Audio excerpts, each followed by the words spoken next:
अस्सलाम वालेकुम। मेरा नाम शाहिद खान है। ये हमारा लेक्चर 3 का पार्ट 2 है। लेक्चर 3 का पार्ट 2 है ये। तो हम इसे ओपन करते हैं। वहीं से हमने पर पढ़ लिया था रिलेटिव और यू एब्सोल्यूट यू आर। आपको समझ आ जाएगी होगी रिलेटिव और एब्सोल्यूट का क्या मतलब है। रिलेटिव का ये मतलब है कि उसी डॉक्यूमेंट से जो रिलेटिव होगा, यानी कि उसी डॉक्यूमेंट के साथ मैं कहूँगा कि यार मेरे जो मैं अपने आप को डॉक्यूमेंट कंसीडर करता हूँ, यानी कि मेरे साथ जो डॉक्यूमेंट पड़ा हुआ है वो। और एक ये मैं कहूँगा कि यार ये उस सिटी के अंदर जाओ, उस गली के अंदर जाओ, उस हाउस के अंदर जाओ और उस जगह पे ये पड़ा होगा, तो ये क्या होगा? एब्सोल्यूट होगा। रिलेटिव क्या होगा? यार ये जो मेरे साथ डॉक्यूमेंट पड़ा हुआ है। और एक दूसरा ये होगा कि रिलेटिव के केस में मेरे साथ पड़ा होगा, और एब्सोल्यूट के केस में क्या होगा? यार उस सिटी के अंदर जाओ, ठीक है, उस सिटी के अंदर इस गली के अंदर जाओ, इस गली के अंदर ये वाला हाउस है और इस हाउस के अंदर ये वाला रूम है और इस रूम के अंदर यहाँ पड़ा होगा। तो ये एब्सोल्यूट होता है। ये आपको यहाँ से भी समझ आ रही होगी। ये देखें, ये फुल URL है। और ये देखें, एच सिंपल उसने पेज का नाम लिख दिया, यानी कि उसी करंट फोल्डर के अंदर पड़ा हुआ है। ठीक है, इसका ये मतलब है कि सिंपल पेज का नाम लिख दिया। आगे वो कहता है कि हम जो इमेज इमेज के अंदर गिफ को भी लगा सकते हैं। ठीक है, इमेज भी हमने पढ़ लिया था, आपको याद होगा। ठीक है, इमेज के अंदर हम गिफ गिफ भी यूज कर सकते हैं। कोई भी गिफ यूज करना हो तो इसमें सिंपल गिफ दे देंगे बस। आगे ये link to the email address. अगर हमें एक और चीज, मैंने जरूरी चीजें आपको बतानी थी, ठीक है, वो मुझे याद नहीं रही। लिंक एलिमेंट के अंदर बाज का जब भी हम देखते हैं कि वेबसाइट के अंदर इस तरह का लिंक पड़ा होता है कि यार जिस तरह जैसे मेरा ये मेल है शाहिद खान, फर्ज करें इस तरह की कोई मेल है वेबसाइट के अंदर लिखी हुई है।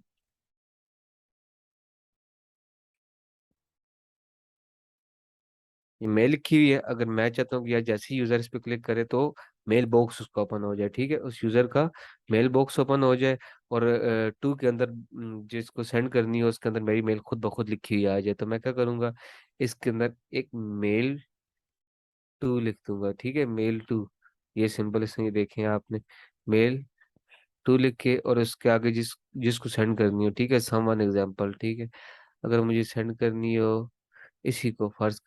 अच्छा, आपने बाज औकात इस तरह, यानी कि इस पर्सन को सेंड करनी हो, फर्ज करें मैंने वेबसाइट के ऊपर अपने ये लगाया हुआ मेल 2 लिख के, सॉरी मैंने गलत लिखा, मेल 2 सर लिख के ये आगे कोलन डाल के अपना एड्रेस डाल दिया। और यहाँ पे मैंने एक सिंबल डाल दिया, यानी कि मेल मी। जैसे ही यूजर आके इस मेल में पे क्लिक करेगा उसका मेल बॉक्स ओपन हो जाएगा और इसके 2 के अंदर जिसको उसे सेंड करना होगा उसमें मेरा एड्रेस आ जाएगा।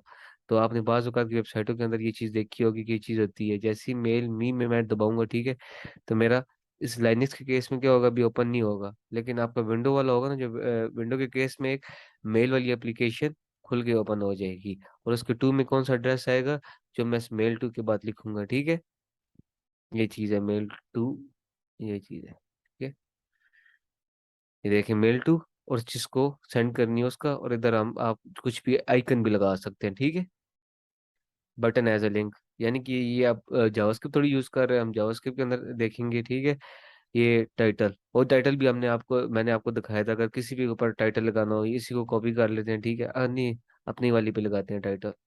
इसी पे अगर मैंने टाइटल लगाना हो तो मैं क्या करूंगा? इधर टाइटल लिखूंगा, इस पे क्या लिखूंगा? मेल मी मेल में लिखूंगा। जैसे ही यूजर इधर जाएगा इसके ऊपर यूजर होवर करेगा तो क्या लिखा हुआ आ जाएगा? एक मिनट, सब रिफ्रेश किया, मेल में लिखा आ जाएगा। बेसिकली टाइटल यही काम करता है। ठीक है, आपको ये देखिए मेल में लिखा हुआ आ गया। और नीचे देखें, यहाँ पे नीचे देखें, यहाँ पे इस जगह पे तो जिसको सेंड करना हो तो उसका एड्रेस भी आ जाता है। जैसे ही आप इसे दबाएंगे आपकी एप्लीकेशन ओपन हो जाएगी इस केस के अंदर, जो मेल की एप्लीकेशन विंडो के अंदर होगी। नेक्स्ट जाते हैं हम, नेक्स्ट जाते हैं और देखते हैं कि यानी कि इसने ये बात भी बता दी, एब्सोल्यूट भी बता दी, एग्जांपल नीचे दी हुई है। आप इस पे एक बार डॉक्यूमेंट को रीड जरूर कर लीजिएगा। मैं आपको उसका भी लिंक सेंड करूंगा। लिंक कलर्स मैंने आपको बता दिए। कलर बेसिकली क्या होते हैं?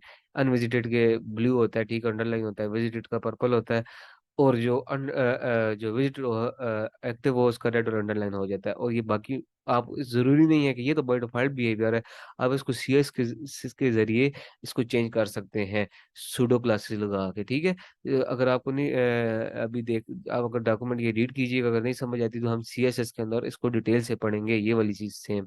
आगे लिंक को उसने बटन बनाया हुआ है सिंपल, ये सारी सूडो क्लासेस इस्तेमाल करके उसने स्टाइलिंग की है। अब ये चीज जरूरी है, लिंक बुक मार्क। अब जब भी किसी पेज की किसी सेक्शन पे जाना जाए, ठीक है, एक ही पेज के किसी सेक्शन पे जाना चाहिए। बाज़ औक़ात आपने वेबसाइट के अंदर ये वाला फीचर देखा होगा कि आप जब भी वेबसाइट के एंड पे चले जाते हैं, यहाँ पे एक कोने पे एक बटन आ रहा होता है। अब जैसे ही उसे क्लिक करते हैं तो आप टॉप पे चले जाते हैं। तो ऐसा फीचर अपनी वेबसाइट में डालने के लिए आपको इस तरह का कुछ, यानी कि ये जो लिंक बुकमार्क होते हैं, ये यूज़ करने पड़ते हैं। ये काम किस तरह करते हैं? ये सिंपल, आपने अगर फ़र्ज़ कीजिए कि मैं इसको आपके एग्ज़ाम्पल यहीं से समझा देता हूँ और फिर आपको उसको उस तरफ ले जाते हैं। अब मैंने यहाँ पे कुछ पैराग्राफ डाले, ठीक है? और 50 के, अच्छा, ये डेमी टेक्स्ट होता है, आप इसको अपनी वेबसाइट के अंदर यूज़ कर सकते हैं, ठीक है? आपको मैंने आगे भी बताया था, लॉरेंट 50 लिखा, ठीक है? अब ये अगर आपको एक और मैं चीज़ बताना चाहूँगा, अगर ये इस तरह चला जाए, आप चाहते हैं कि ये इस तरह ना जाए, तो आप कंट्रोल ए करके व्यू के अंदर जाके वर्ड रैप व्यू ऑन कर लीजिए। तो इससे ये होगा कि आपका ब्रेक होके जैसे ही लाइन से क्रॉस होती जाएगी, और इसको ब्रेक होके वो क्या करेगा, ब्रेक करके इसको नीचे ले आएगा, ठीक है? इसी तरह इसको मैं चाहता हूँ, अब मैंने आपको लिंक बुकमार्क का कॉन्सेप्ट समझाना है, तो मैंने इसको 5 से 3 या 4 दफ़ा इसको, यानी 4 या 5 दफ़ा इसको पेस्ट कर दिया, ठीक है? और इसके बाद मैं अपना एक H1 डालता हूँ, मैं तो लिखता हूँ चैप्टर 2। चैप्टर 2 कंट्रोल एस किया, ठीक है? यहाँ पे मैं आया, ठीक है? अपने सॉरी, नया मेरा खुल गया। नई खुलने के बजाय मैं अपने इस पुराने वाली पे आता हूँ, देखें। अब ये मैंने इसको रिफ्रेश किया, ठीक है? तो ये यहाँ पे इसको 1 मिनट, इसको हम क्लोज करते हैं। इस ये देख, अगर अभी ये थोड़ा बहुत नहीं, अभी हम और डालते हैं सब, पर इसको सही तरीके से स्क्रॉल पे लेके आएंगे। थोड़े से और डालते हैं इसको, ताकि स्क्रॉल होता हुआ आपको समझ आए ना। यहाँ पे अब देखिए, स्क्रॉल होता हुआ आपको समझ आ रहा है। अब मैं चाहता हूँ कि यार इधर एक ऐसा बटन होना, जैसे ही मैं इस पर क्लिक करूँ वो इस चैप्टर 2 पे आ जाए, ठीक है? चैप्टर 2 में भी कुछ पैराग्राफ डाल देता हूँ नीचे जाके। ये चैप्टर 2 के पैराग्राफ है, ठीक है? और ये चैप्टर कंट्रोल एस किया, ये चैप्टर 1 की पैराग्राफ ऊपर वाले, ठीक है? कुछ कुछ पैराग्राफ चैप्टर 1 के, कुछ पैराग्राफ चैप्टर 2 के हैं। इसी तरह आप पेज के सेक्शंस में भी यूज कर सकते हैं, ठीक है? वो हम आगे एग्जांपल्स जब भी करेंगे ना, आप डमी वेबसाइट्स बनाएंगे, जब एग्जांपल्स देखेंगे हम, तो उनमें ये चीजें हम यूज करेंगे, ठीक है? अब ये देखिएगा, कंट्रोल एस किया, ठीक है? अब क्या हुआ, चैप्टर 1 है और ये चैप्टर 2। अब हम उसका वर्क करने का तरीका समझते हैं। मैं कहूंगा कि यार जब भी मैं चैप्टर 2 पे यहाँ पे एक बटन बनाता हूँ, इसके बाद, ठीक है, एक बटन बनाता हूँ इधर। बटन बनाने के लिए मुझे एक बटन का एट्रीब्यूट यूज करना पड़ेगा, और इधर मैं लिखूंगा चैप्टर 2, बल्कि लिंक बना देता हूँ, क्योंकि अभी आपने चैप्टर, अभी आपने क्या पढ़ा है, अभी आपने ये चीज पढ़ी नहीं है, तो मैं इसकी जगह लिंक लिख देता हूँ सिंपल। बटन नहीं पढ़ा अभी आपने, तो इसमें मैं क्या करूंगा, एच के अंदर मैं क्या करूंगा, एच के अंदर एक आईडी दूंगा। चैप्टर 2 की आईडी, चैप्टर 2 के अंदर पहले जाऊंगा, अभी उसको मैंने आईडी तो कोई नहीं दी थी, तो इसको मैं पहले एक आईडी दूंगा। चैप्टर 2 को आईडी किस तरह दूंगा यार, ये आईडी इस तरह दूंगा कि आईडी इज इक्वल टू, यहाँ पे आप देखिएगा कि यानी कि कुछ भी आईडी आप यूज कर सकते हैं, ठीक है? इस केस में इसने जो यूज की हुई है,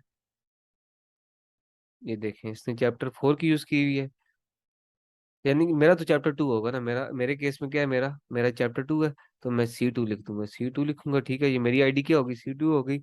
तो अब मैंने अगर जैसे ही मैं चैप्टर 2 के बटन को क्लिक करता जाऊं, तो मैं चैप्टर 2 पे चला जाऊं। उसको करने के लिए मुझे इसे एक हैश का सिंबल यूज करना पड़ेगा, आईडी या, ठीक है? आईडी को कॉल करने के लिए क्या करते हैं, हैश का सिंबल यूज करते हैं, और आगे उस आईडी का नाम लिख देते हैं, चैप्टर 2।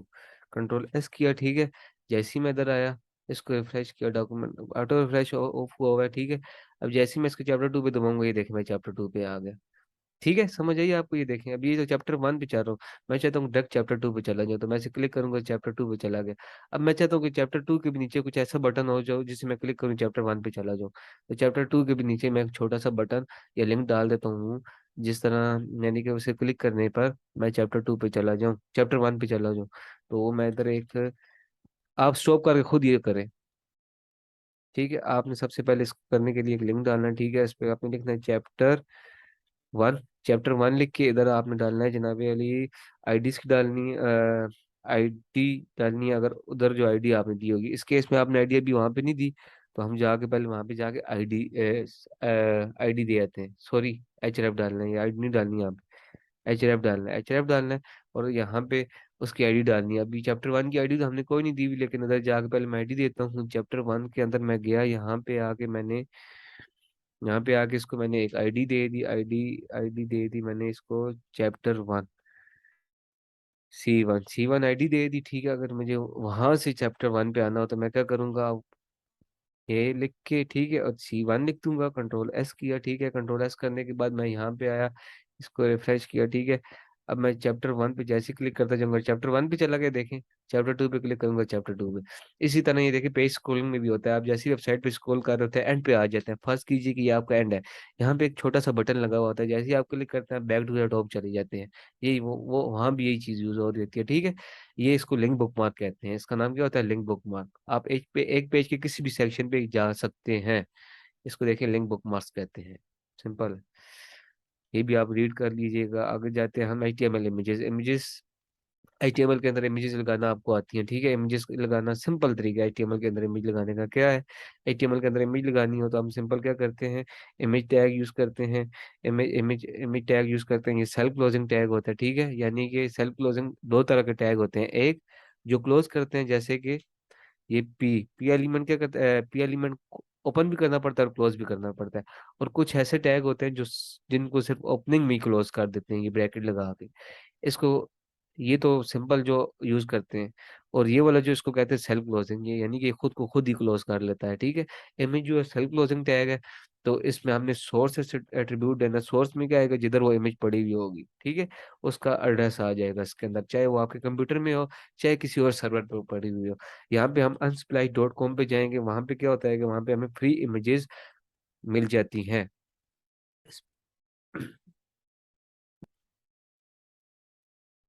अनस्प्लैश पे गए, ठीक है, यहाँ से हमने कोई फ्री इमेजेस कोई भी उठा लेंगे, उसका लिंक कॉपी कर लेना। ठीक है, यहाँ पे आप अपने प्रोजेक्ट्स के अंदर इमेजेस यूज कर सकते हैं किसी भी कैटेगरी में जाके। ठीक है, तो ये ओपन सोर्स होती हैं, आपको क्लेम नहीं आता कॉपीराइट का। ठीक है, इसको कॉपी इमेज लिंक, ठीक है, इमेज लिंक कॉपी करने के बाद इमेज एड्रेस कॉपी करना था, चलें देखते हैं।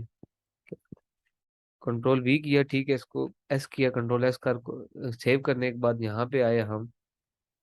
यहाँ पे आने के बाद इसे ओपन करने के लिए ये वाला ब्राउजर है, ये वाला ब्राउजर है। ठीक है, यहाँ पे नीचे आइए, देखिए इमेज आ गई। ठीक है, यहाँ पे इमेज लग गई।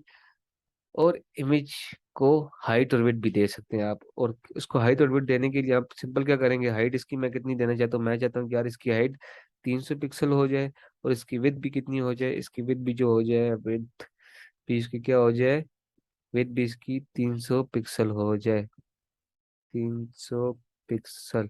कंट्रोल एस किया, एस करने के बाद मैंने इसको ओपन किया, ये देखिए 300 बाई 300 पिक्सल की हो गई। आप इसकी वही वाली जो मैंने आपको बात बताई थी, आप हाइट और विड्थ इस तरह भी सेट कर सकते हैं इसको। यहाँ से क्लिक करने के बाद इसको क्लिक करेंगे, यहाँ पे इसकी स्टाइलिंग इधर आएगी। ठीक है, इसकी स्टाइलिंग क्यों नहीं यार, इसकी स्टाइलिंग इमेज पे आया। ठीक है, इसकी हाइट और विड्थ ये है। ठीक है, यहाँ से डायरेक्ट यहाँ पे चेंज कर दूँ। ठीक है, आपको ये यहाँ पे जो है ना, यहाँ पे आपको ये देखेंगे हाइट बढ़ती जाएगी, यहाँ से आप जैसे करते जाएंगे यहाँ से इसकी वेट बढ़नी शुरू हो जाएगी। ठीक है, सर क्लिक करेंगे आपको, अब सेपरेट यहाँ पे भी हाइट और वेट लगा सकते हैं CSS के जरिए भी। ठीक है, हाइट 400 पिक्सल मैंने कर दी, इस तरह ये देखें, इस तरह आप यहाँ भी लगा सकते हैं। इसको रिफ्रेश करने के बाद ये इसको यानी कि आपको मैंने बताया था, रिफ्रेश करने के बाद क्या होगा, ये अपनी चेंजेस ये वापस ले आएगा। ठीक है, अब ये हो नहीं रही चेंजेस वापस, इसको दोबारा डॉक्यूमेंट को ओपन करेंगे, ओपन विद लाइव सर्वर। ठीक है, ये वापस आ जाएगा अपनी जगह पे, क्योंकि वो टेम्परेरी चेंजेस होती हैं। ठीक है, यही इसने बताया हुआ है। अब एक और चीज इसके अंदर यूज होती है SEO पॉइंट ऑफ व्यू से, एक इसके अंदर एक आर टैग आता है। ठीक है, आर टैग का क्या मतलब होता है, अगर इमेज डिस्प्ले ना हो, उसके अल्टरनेटिव कुछ भी डिस्प्ले हो जाए। फर्ज करें कि जिस सर्वर से मैंने इमेज उठाई है वो सर्वर किसी वजह से डाउन हो गया है, तो डाउन हो गया तो वो इमेज तो नजर नहीं आएगी, सर्वर डाउन हुआ है। तो उसकी जगह मैं कहता हूँ कुछ टेक्स्ट शो हो जाए, अगर इमेज शो ना हो तो मैं कहूँगा बॉय विद बाइक, बस लिख दूंगा अब बाय विद बाइक। किसी भी केस में हमारा सर्वर जब भी डाउन होगा तो क्या लिखा हुआ आएगा, अब बाय विद बाइक लिखा आ जाएगा। तो सर्वर तो चलो डाउन होना हो, मैं इधर या सर्वर डाउन हो या कुछ इमेज गायब हो जाए, फर्ज करें यहाँ से मैं कुछ गलत कर देता हूँ, इमेज की आईडी मैं उड़ा देता हूँ, आईडी उड़ा देता हूँ, यानी कि ये क्या हो गया, गलत एड्रेस हो गया। गलत एड्रेस होगा यानी क्या होगा कि इमेज वहाँ पे नहीं होगी तो उसका क्या मतलब है, ये देखिए इमेज वहाँ पे डिस्प्ले नहीं होगी। ठीक है, इसके नीचे की ये देखें, अब बाय विद द बाइक लिखा हुआ आ गया, समझ आई। यहाँ पे तो हमने इमेज डाली हुई थी, लेकिन इमेज को मैंने चेंजिंग की, तो क्या हुआ, इमेज तो गायब हो गई। तो इमेज जब उसे नहीं मिली तो उसने क्या लिखा हुआ आ गया, अल्टरनेटिव टेक्स्ट लिख दिया। आर्ट का क्या मतलब, अल्टरनेटिव। तो अब बॉय विद द बाइक लिखा आ जाएगा, ठीक है। कंट्रोल जेड किया, फिर एस किया, ठीक है। एस करने के बाद वापस आए, अब वो बॉय आ जाएगा, बॉय विद द बाइक आ गया, ठीक है। अब नेक्स्ट जाते हैं हम, आर्ट टैग ही पढ़, आर्ट एट्रीब्यूट हमने पढ़ लिया, ठीक है। Art attribute alternative provide text करने के लिए होता है। आगे जाते हैं, वो कहते हैं image size, image size height और विड्थ से मैंने आपको बताया था। ये अल्टरनेटिव टेक्स्ट का उसमें क्या है, कोड टिप भी होती है। क्या होती है कि जो विजुअल एम्पायर लोग होते हैं, यानी कि जो अंधे होते हैं, जब भी वो स्क्रीन रीड कर रहे होते हैं, वो जिस वेबसाइट के साथ रीड करते हैं, उनका एक स्क्रीन रीडर उनके पास होते हैं, वो वेबसाइट रीड करके उन्हें बता रहे होते हैं। तो इन केस, तो अगर उनको उनको तो इमेज नजर नहीं आएगी, लेकिन वो स्क्रीन रीडर क्या करेगा, इसका आर्ट टैग के अंदर जो भी लिखा होगा वो उसकी रीड करके बताएगा। वो कहेगा कि ये इमेज है, और ये इमेज किस चीज की है, फ्लावर इन चाइना। मेरे केस में क्या था, अब आई सिटिंग ऑन अ बाइक, ठीक है। ये चीज वो लेसन करके बताएगा, यही चीज वो इसके अंदर भी बता रहा है। आपने ये एक बार पढ़ना है, ठीक है। इमेज साइज किस तरह मैंने आपको बता दिया कि हाइट और वेट से देते हैं, ठीक है। इसके बाद नीचे आए, आप सीएसएस के जरिए भी दे सकते हैं। आपको इमेज रिस्पॉन्सिव बनानी हो तो विद वो हम सी उसके अंदर देखेंगे, सीएसएस के अंदर एनिमेटेड इमेजेस, जैसे मैंने आपको बताया था, गिफ भी लगा सकते हैं। सिंपल कोई भी गिफ उठाया, कॉपी किया, इसके अंदर लगा दिया। मेरे केस में अगर मेरे पास कोई गिफ्ट पड़ा हो तो मैं आपको बताता हूँ, मैंने क्लास 1 के अंदर रखी तो थे गिफ्ट। एक मिनट, जैसे आपको मैंने जब इंट्रोडक्शन समझाया था, उसके अंदर मैंने गिफ्ट रखे थे। क्लास 1 के अंदर गया, सॉरी गिफ्ट गायब हो गए सारे। चलिए, कहने का मतलब यहाँ पे आप वो जो गिफ्ट जिधर से उठा के लाएंगे, वो गिफ्ट की यहाँ पे लिंक डाल देंगे, सिंपल वो गिफ्ट भी डिस्प्ले हो जाएगा, ठीक है। इधर आए नीचे, इमेज एज अ लिंक। अगर इमेज को लिंक बनाना हो तो सिंपल आप क्या करेंगे, इसके दोनों साइड एंकर टैग लगा देंगे। मैं कहता हूँ यार, मेरी इमेज पे जब भी कोई क्लिक करे वो किसी जगह पे चला जाए, तो मैं क्या करूंगा, इसके दोनों साइड पे ये एंकर टैग लगा दिया। कंट्रोल एक्स किया, इसको यहाँ पे इस तरह किया, और इसके एच के अंदर मैं क्या करूंगा, वो वाला लिंक दे दूंगा। जैसे ही मैं इसके ऊपर क्लिक करूँ तो मैं चला जाऊँ किसी भी एड्रेस के ऊपर, जो भी मैं एड्रेस करूंगा। अब अगर मैं यहाँ पे, सॉरी, इसको मैंने बंद किया, यानी कि मैं इसको किधर रिडायरेक्ट करना, जो पेज की क्लिक पे मैं इसको यहीं पे रिडायरेक्ट कर देता हूँ, ठीक है। पेज की क्लिक पे मैं इसको यहीं पे रिडायरेक्ट कर देता हूँ। जैसे ही वो क्लिक कोई यूजर करेगा तो वो यहाँ पे आ जाए, ठीक है। कंट्रोल एस किया, एस करने के बाद मैंने अपने ब्राउजर को ओपन किया, ठीक है। इधर आया, ठीक है। जैसे ही मैं इसके ऊपर क्लिक करूंगा तो मैं किधर चला जाऊंगा, ठीक है। ये देखिए, मैं इस फोटो के ऊपर आ गया, ठीक है। सिंपल ये चीज है। इस इमेज को एज अ लिंक भी use, as a click use, link भी यूज कर सकते हैं। इसके पीछे एंकर टैग डाल दें तो ये लिंक बन जाएगा, ठीक है। एंकर टैग जिस चीज के पीछे डालेंगे वो लिंक बन जाएगा। उसके क्लिक होने पे आप किसी न किसी जगह पे लेके जा सकते हैं, ठीक है। वो कह रहा है कि जो इमेज की फॉर्मेट हमें कौन कौन से सपोर्टेड होते हैं, ठीक है। जे गिफ भी है, ठीक है। आइकन भी है, जेपैग भी है, पीएनजी भी है, एसवीजी भी है, ठीक है। ये सारे फॉर्मेट सपोर्ट करते हैं इमेज। इमेज मैप मैं आपको नेक्स्ट लेक्चर में समझाऊंगा, ये थोड़ी डिटेल से समझानी पड़ेगी, ठीक है। चलिए, बल्कि इसी लेक्चर में समझा देता हूँ। इमेज मैप मुश्किल नहीं है, बस ये है कि आप, इमेज मैप का ये मतलब होता है कि आप पूरी पिक्चर के अंदर किसी भी एक ऑब्जेक्ट को क्लिक करना चाहिए। देखिए पूरी पिक्चर है, ये क्लिकेबल नहीं है। मैं चाहता हूँ कि कोई लैपटॉप पे क्लिक करे तो वो किसी जगह पे चला जाए इमेज के अंदर। तो वो किसके जरिए करते हैं, इमेज मैप के जरिए करते हैं, ठीक है। इमेज मैप को मैं समझाने के लिए आपको बताता हूँ कि एक इमेज खोलता हूँ। मेरे पास ये इमेज भी डाउनलोड हुई पड़ी हुई है, डाउनलोड्स में जाकर मैं देखता हूँ अपने डाउनलोड्स के अंदर अगर मेरी पड़ी हुई हो ये इमेज। हाँ, ये इमेज मेरी पड़ी हुई है, इसको ओपन किया मैंने, ठीक है। इसको ओपन करने के बाद इसे बड़ा किया। मैं क्या, देखिए, अगर ना इस तरह इमेज बाज होगा डॉक्यूमेंट्स के अंदर डिस्प्ले हो रही होती है, मैं चाहता हूँ कि मैं इसके ऊपर क्लिक करूँ तो मैं इस लैपटॉप जहाँ से मैंने बाई किया है यूजर, उस लैपटॉप पे चला जाए इमेज के अंदर। तो इसको एक सिंपल सा तरीका है, बस इसको मैं इमेज मैप के जरिए क्या करूंगा, क्लिक, इस एरिया को, ये एरिया जो आपको नजर आ रहा है, इसको मैं क्लिक एबल बना दूंगा। किसके जरिए, इमेज मैप के जरिए, ठीक है। इसको मैं आपको समझाने के लिए सिंपल एक लिब्रा अपना लिब्रा ड्रा ही खोल लेता हूँ। लिब्रा ड्रा खोलने के बाद इसको मैं इसी डॉक्यूमेंट को ओपन करता हूँ, ठीक है। या मेरा ओपन हो गया, ठीक है। ओपन होने के बाद मैं, अब सिंपल होता है क्या है कि आप, मैं आगे आपको सबर आपको लिख के समझाता हूँ, फिर आपको समझ आएगी। आपको जैसे ही प्रैक्टिकल करके बताऊंगा उसके बाद आपको उस जगह पे लेके आऊंगा, ठीक है।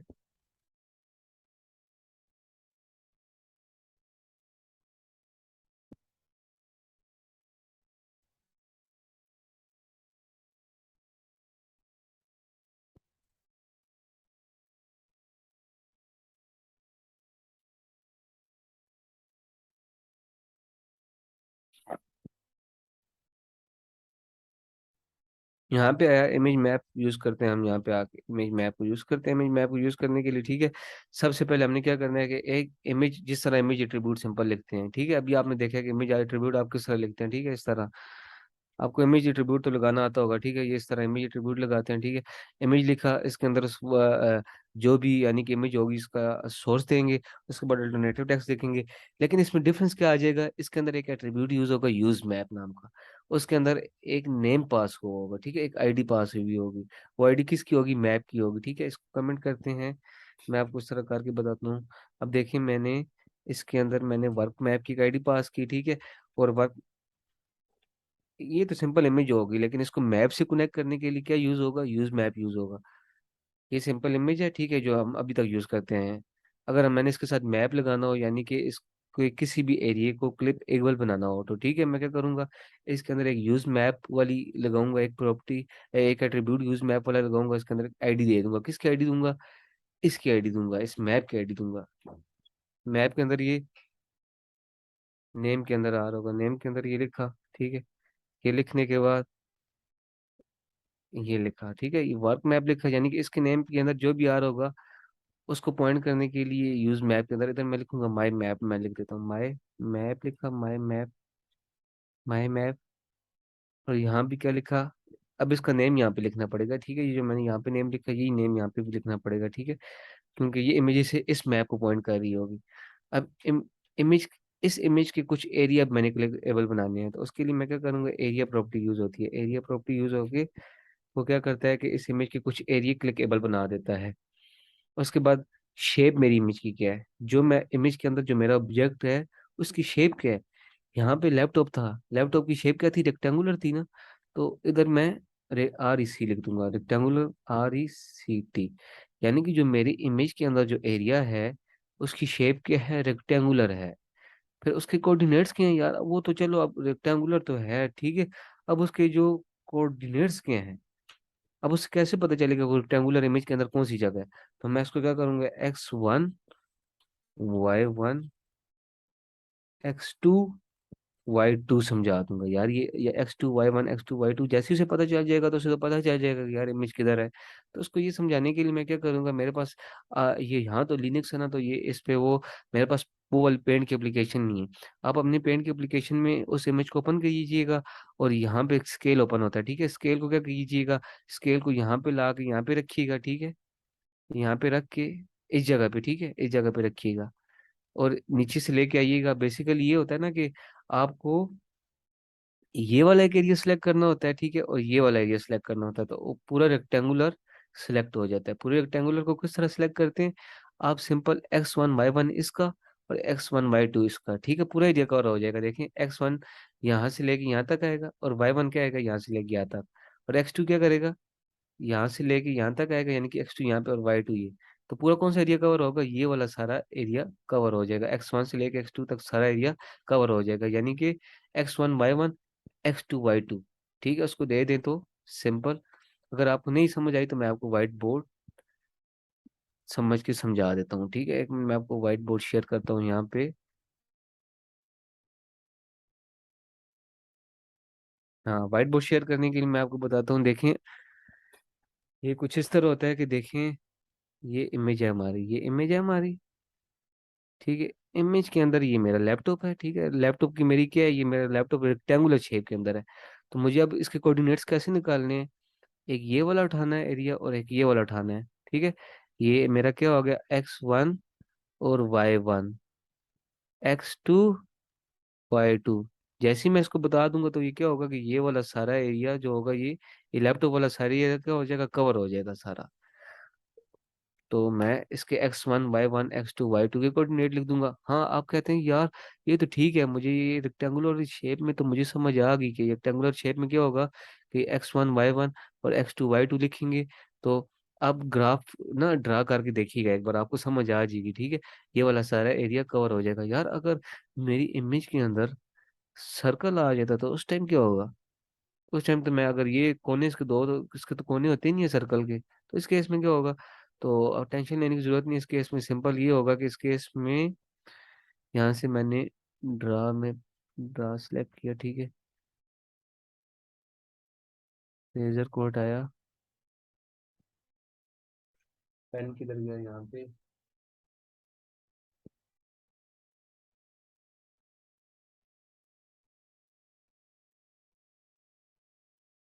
सर्कल के केस में क्या आएगा? सर्कल के केस में देखेंगे सर्कल आया, ठीक है।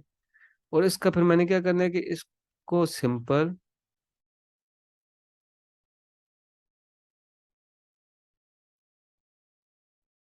इसको सिंपल मैंने क्या करना है कि सबसे पहले इसका क्या करना है, इस सर्कल का रेडियस मालूम करना है। रेडियस मालूम करने सॉरी, इसका सेंटर कोऑर्डिनेट मालूम करना है, ठीक है। ये सेंटर, इसका सेंटर क्या है, सेंटर मालूम करने के बाद फिर इसका रेडियस मालूम कर लेना है, सिंपल है, ठीक है। तो इसको करने के लिए मैं आपको पहले एग्जांपल दिखाता हूँ। व्हाइट बोर्ड को मैं स्टॉप शेयर करके मैं अपनी स्क्रीन लेके आता हूँ, ठीक है। स्क्रीन लेके आने के बाद पहले तो मैं आपको रेक्टेंगुलर का समझाता हूँ, ठीक है। अब उसकी जो X1 Y1 आएगी, आप यहाँ पे वो वैल्यू लिख देंगे, X1 की, Y1 की, X2 की, Y2 की। जैसे ही आप क्लिक करेंगे वो आपको उस जगह पे ले जाएगा। आप कहते हैं कि यार मेरी मेरी इमेज में तो सर्कल भी आ गए, तो मैं क्या करूंगा, सिंपल एक एरिया लिखूंगा, कोई मुश्किल नहीं है। एरिया लिखने के बाद मैं क्या करूंगा, इसके अंदर एक शेप एट्रीब्यूट आएगा। शेप एट्रीब्यूट के अंदर क्या आएगा, सिंपल शेप एट्रीब्यूट के अंदर क्या आएगा, सर्कल आ जाएगा, ठीक है। सर्कल आ जाएगा, सर्कल आ जाएगा। और सर्कल के अंदर क्या आएगा, उसके कोऑर्डिनेट्स में दे दूंगा। कोऑर्डिनेट्स उसके क्या होंगे, देखिए मैं आपको बताता हूँ। कोऑर्डिनेट्स उसके ये होंगे कि उसका सेंटर होगा, यानी कि सेंटर का एक्स और वाई एक्सेस होंगे, एक्स और वाई, यानी कि इसका सेंटर हो गया, ठीक है। सेंटर के बाद उसका रेडियस, RDIUS। ये मैं आपको अपने विंडो वाले लैपटॉप पे प्रैक्टिकल लाइव क्लास में आके बताऊंगा। अगर आपको ये प्रॉपर्टी समझ नहीं आई, या मैं आपको लाइव क्लास में आके समझाऊंगा। और एक तीसरी एक शेप भी आती है, पॉलीगोनल शेप जो होती हैं, जो दूसरी पॉलीगॉन जो होते हैं, यानी कि जिनकी बहुत सारी कोने होते हैं, ठीक है, वो वाली शेप्स भी आती हैं बाजू का। तो उस शेप्स के लिए भी उसमें सिंपल कुछ भी चीज़ नहीं होती है, उसके अंदर XY एक्सिस आपने उठाने होते हैं, सिंपल। अब इसने एग्जांपल दी है, देखें आपको एग्जांपल से यहाँ से समझ आ जाएगी। आप खुद कीजिएगा, आपको समझ आ जाएगी। नहीं भी समझ आई, आप मुझे व्हाट्सएप पे बताएं, मैं आपको लाइव क्लास के अंदर ये समझाऊंगा, ठीक है। सिंपल ये देखिए, उसने यहाँ से, यहाँ पे ये मैंने क्या कहा था, हमारे लैपटॉप की शेप के रेक्टेंगुलर है। एक उसने यहाँ से उठाया XY, यहाँ से उसका एक्स क्या बना, 34 बना, और वाई क्या बना, एक्स क्या है, यहाँ से लेके यहाँ तक जो उसका डिस्टेंस है 34, और वाई क्या है 44, इसका बना ये वाला एरिया। अब उसने दूसरा कौन सा समझ उठाया, ये वाला, ये 270 और 350, X270 और 350 है, और ये वाला एरिया सारा क्या हो गया, सिलेक्ट हो गया उसका। ये देखें, ये लैपटॉप उसका सिलेक्ट हो गया आ गया, ये देखें सिलेक्शन, सिलेक्टेड एरिया कौन सा है, ये वाला। तो ये चीज, अब आप ये देखें। अब उस अच्छी बात ये है कि इस पिक्चर के अंदर ये देखें, आप इस पिक्चर पे प्रैक्टिस कीजिएगा, क्योंकि इस पिक्चर के अंदर सर्कल भी आ रहा है।